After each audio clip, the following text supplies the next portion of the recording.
20, and then I didn't get up, and I got the wake-up call and went right back to sleep. Not a bad thing. I'm sure you needed to rest.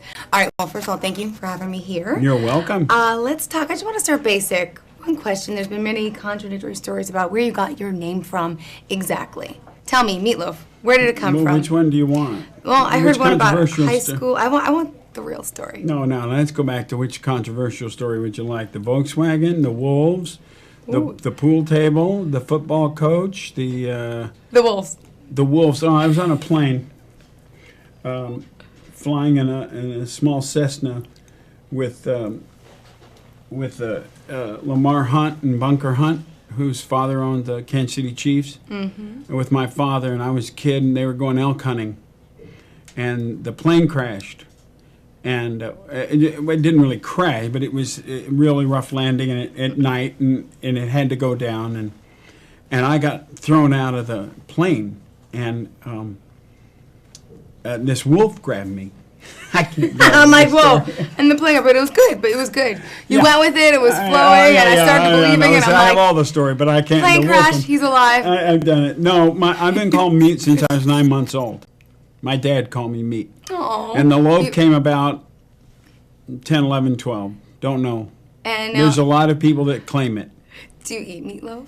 Or are you vegetarian? I did this morning, actually. You did? Yeah, I did a TV show this morning, and they made meatloaf, and I had some. So you got to eat what you are type of concept, I guess? No, not really. I don't normally eat meatloaf. It just was there, and I ate some this morning. Oh, good for you. Let's talk about your documentary, obviously. Congratulations on it. So what happened? It was 2007. What happened was there was cameras, and they followed me around. You approached. And they just, and then they said, wow, look at all this footage. Let's put this together. Oh, look, there's a story. This came out pretty incredible. Now, let's talk about the Bad Out of Hell 3. That album, how does that coincide with the documentary? Well, that was, originally the documentary, what we wanted to do was to start when we started recording the album and make it all the way through the tour. But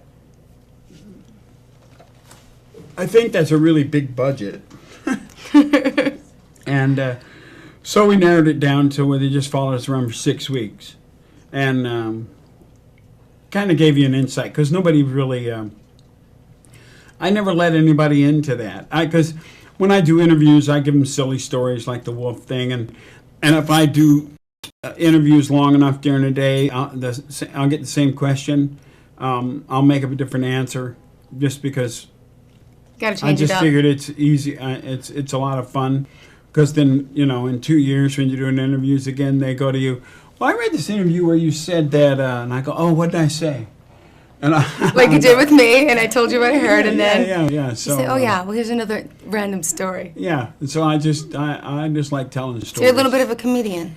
Oh, I'm a closet comedian. Closet comedian. Oh, yeah, okay, musician, actor, you name it, you're everything. No, but I'm just a closet comedian. But a closet comedian. Yeah. And what about plans in the future? Are you going to go back into acting? Acted out of the closet? Are you going you can become a comedian now? Well, no, What's left? You've done everything. I'm always acting. Mm-hmm. I mean, I thrive on it. I'm always. You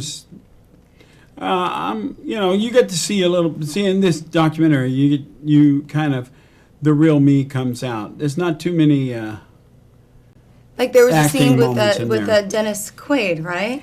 Yeah, that was an acting. Where he comes out and you say that the perfect show, you're in search of the perfect show. Yeah. You don't think you had the perfect show yet? Oh, never. Really? So you're a perfectionist? Never. What would be the ultimate perfect show for you? What would make it? I don't know. That's a question for Woody Allen. Well, thank you very much. You're I appreciate welcome. your time, and good luck to you. Okay. Thank you.